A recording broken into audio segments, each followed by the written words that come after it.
You ever think about putting an electric one on there or just leaving it how it is? You know, when I get older, I'm sure I'm going to want an electric. That's what I said. I'll put an electric one on my 1978. And ad from 1956. That's what it looked like.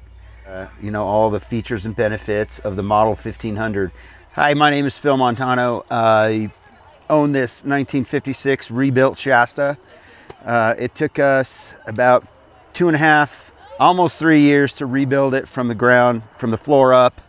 I had a lot of help, people that were really good at what they do, which I'm good at finishing work and the details and the emblems and things like that I could easily do. But I had a guy named Larry Hill do the skin and put all the windows and lights on, and my uncle did all the finishing work, Leonard Lucero from Albuquerque. My aunt helped me with the upholstery, and like, it's a family business, man. That's what I'm trying to get mine into eventually. It was a labor of love, man. And I had everybody on the payroll. I love it. I've had it for, geez, I think 12 years now, and I work on it all the time. I can tell. It's beautiful. You never really stop working on something that always needs upkeep. Because I use it. You know, a lot of people like have hot rods and things like that they keep in their garages, but I take this guy out. Like, keep it real. A lot of people are those vacationers who take theirs out once or twice a year. And like I said, I live in mine too, so it's always a work in progress. It's always going to be something to work on, to be a little bit better, just to do. You got it. So did y'all do all the trim work and everything yourself? Everything. This has been hit by hail twice, so it's had 2 roofs. Because in 1956, of course, it was all aluminum siding, and the brake patterns, it all matches what, and I'll show you on the inside here in a minute, but how it looked in 1956 with some modifications. Things like this custom emblem. I wanted this color, you know, it was calling to me. Dude, you're somebody I'm about to keep in touch with. Like I said, I have a couple. And these brake patterns are specific to 1956. And I got a guy for you. Like, this guy will give you all the advice you need. You heard him. We're holding him to that. He has a guy for me. I know it. Yeah. So I had to put this door together. Like, when we bought this camper, it was painted white and purple on the inside and used as a storage shed. And it was barely rollable. Yeah. And I had to go take it all the way to Albuquerque, New Mexico to get it worked on. But things like this, I did myself. All the decor, all the paint colors. I had to track down all of the emblems. This was found separately from this, and you know, the lights and everything. Is there like a junkyard in your area, or do you just kind of keep your eye out for parts? I look all over. Okay. I look online. If I see a junkyard or a broken down trailer, I'll be like, what do they have? What do they have that I don't have? The life. This thing just screams personalization and custom. My wife's name's Renee, by the way, so it's Phil and Renee, and this was actually purchased here in Buena Vista. Nice. Yeah, at a what do they call that? The Gold Rush days. Yeah, the little events they be having out. Yep. And so things like this awning here, I built myself, because they don't make, they don't make stuff like this anymore. Yeah, I have a 1965 Reddale, and it's missing a covering on the front, and that's one of the big things for me too, is getting a cover. And it's a heavy-duty rock guard too, because what happened was I was driving down the highway in Wyoming, and a truck hit this slush in the road, and it pushed the rock guard I had on before into these windows and broke them. Wow. So I had to make this a lot more stout and heavy duty. What? Oh, okay. That's just like a regular twist window right here. Yeah. Okay. The arms go inside here, and then this all locks down on the sides and in the middle. Oh, but I see. I mean, just so much stuff, like, and these drop down jacks. Which is what I was eyeballing, because back in the day, they don't have any stabilization jacks on anything. Yeah. But these are simple, like. And you installed these yourself? Yeah, my brother Ron helped me weld them on.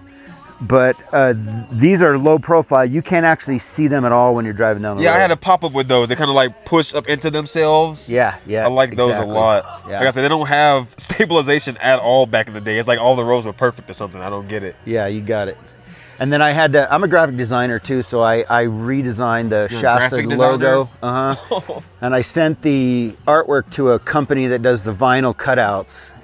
So that's the original logo, but through my connections, I was able to get some reproductions made.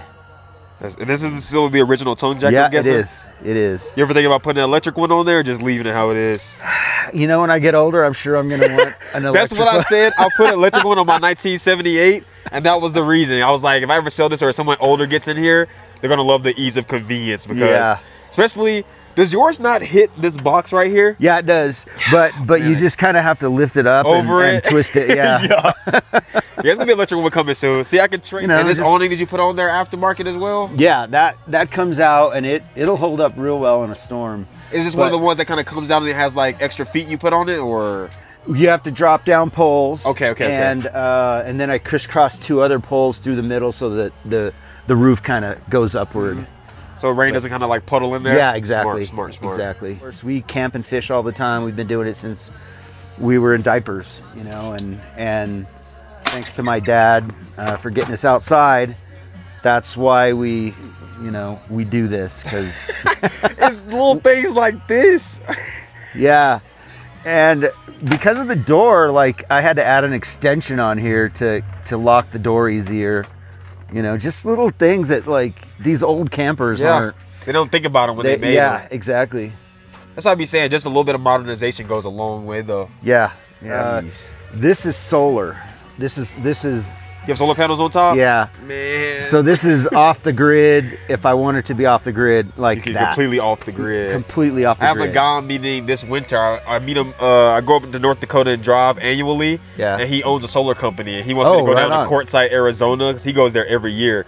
And he goes down there. That's how he keeps himself afloat. He does like solar work for everyone. Yeah. He's like, he has a $12,000 solar setup. He's like, no, I can get you one for $2K. It's like we can work out a cheaper option for you. And so yeah, do it. I highly recommend it, man. Come on in. Maybe I'll get a solar sponsor or something, so I don't have to pay for the panels. There you go.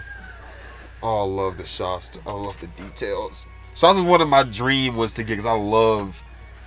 For one, their wallpapers. Is the original ad from 1956. That's what it looked like. And you know, all the features and benefits of the model 1500.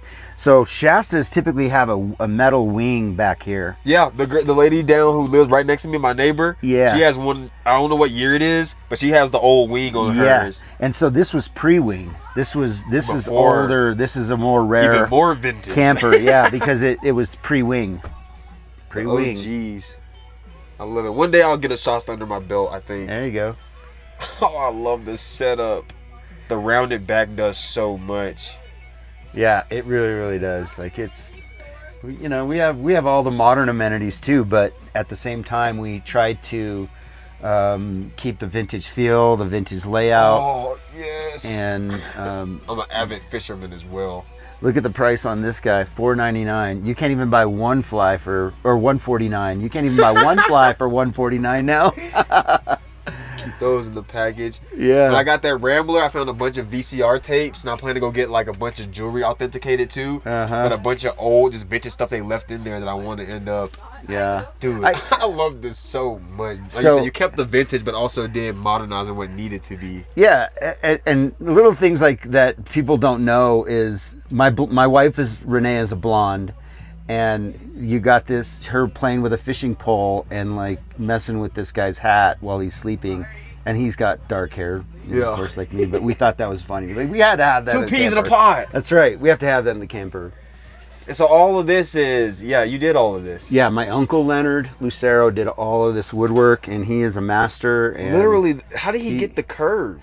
The framework, so kind of does it for that you? Was one of the things that was really, really important for me to buy this camper, was primarily for the structure and the shape and the era. The windows were perfect, were all in working condition, and the framework, that's all I cared about. Everything else could be stripped out and redone. Yeah, stripped out and replaced, because it was rotted out. You know, 1956 is a long time ago. Yeah, it's been sitting there. Normally people let it sit for 5 to 10 years. Yeah. A lot of mine are the same way. They just need a lot of some TLC is all you really need. Exactly. Exactly, and then you have the hang-up TV here. Yep, spins around so we can actually watch this while we're eating over dinner. Here at the dinette table. You got it. You got it. And this is just stuff. What's this right here against the wall? That's a weather station. Gotcha. So we know what's going on inside and out, and you know, when in times when you don't have power or you run out of electricity, a lot of battery powered stuff in here, so it works out really well. Man, it's so awesome. It's so awesome. I have a red Dale.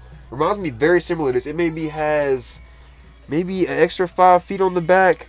But everything else is so similar. This kitchen, my mom would die for this. This is marble. This pops out of here. It could be a cutting board, and then you have the sink in here. My mom would die for this countertop.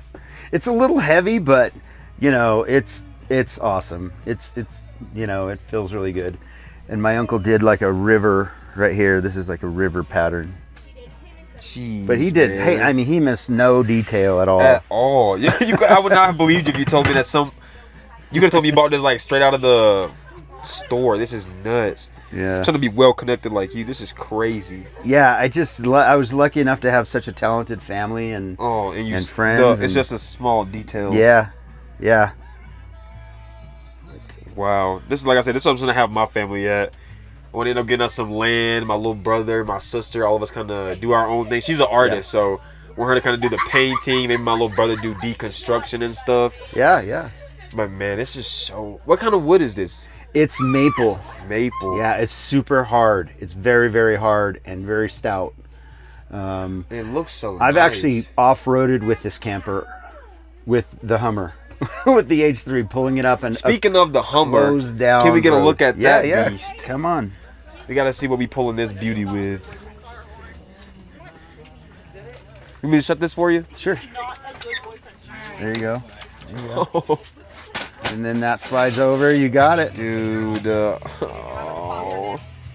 And so, the reason why I bought this car before I actually started rebuilding the camper, but it's perfect because it's a V8. It's a Hummer Alpha H3, a 2008. I will never get rid of this car. It's like 6,500 pounds curb weight, but it makes me feel pretty secure pulling this trailer. And if anything were to go south with that, this thing is heavy enough to really keep it stable on the road if I get a blowout or something like that. But this that's a smart point. I never put too much thought into that. Yeah, yeah, for sure. And it's been a great car. I've got 180,000 miles on it, so I overhauled the transmission, the transfer case, all this stuff. I think my truck just got over 100K, 180K, so it's probably about time for that for me, huh? Yeah, oh, definitely. But I love it. It takes me everywhere I need to go, man. Everywhere. Walk around to the front of her. Yeah. What size tires are these sitting on? Oh, geez. There we go. Oh, just 16s. 225, 75, 16s. Yeah. And make them look so big. Yeah. It's a great tire. BF Goodrich. Is that who you recommend for tires? It's kind of a hot topic in the RV community. Highly recommend them. BF Goodrich? Yep, BF Goodrich. They're a super durable tire. She's a beast. And I've never had any issues with these tires. I have to look into some of those. I'm replacing all the tires and stuff back on mine, and so I've been looking into brands who are good. Everyone always says this brand's good, this brand's no good. I would never put those on my RV. Yeah. Well, and two, a lot of people don't realize when they're rebuilding vintage trailers is you have to put trailer tires on your trailer. 100%. You can't put car tires. Yeah, you can't do SUV tires. Right, yeah. People like to do it because it's cheaper, but no, it's just not wise, man. It's very sketchy. I wouldn't do it. It's one of the things I'm waiting on for a while. But yeah, man, it is a beautiful, beautiful rig. Thank you. Like I said, I'll have to definitely be in touch some more. Definitely have some potential, and like I said, I see mine one day or even after the little video, I'll have to take you down there. Mine is right over there. I'd love to see it, man. I'd love to see it. Show you what I got. Actually, let's go ahead. All right. So I'm cooking all really fast. But yeah, that was pretty much it for today. So there's this awesome stuff. I doubt this will be the first time, not the last time. He seems like he has a unending well of knowledge, and as y'all know, I'm a sponge. I need as much as I can get. So we'll definitely be in touch some more. These are beautiful. Hopefully I can get some inspiration or some ideas. It's just, Let me know what y'all favorite part of the RV was, or anything you would change differently a little bit, or just, you know, what y'all would do. As you can see, he was kind of in my rigs, and somebody who's always willing to learn. Like you said, these projects are never ending. It's always something better to do, something cool, so even something that's a little bit more vintage. So I think we'll be seeing a lot more of them, a lot more of him, maybe his family, who knows, maybe we can get tapped in like that. But other than that, remember, when there's a will, there's a way. Lil Carl, Finger Hearts, Audi. See ya.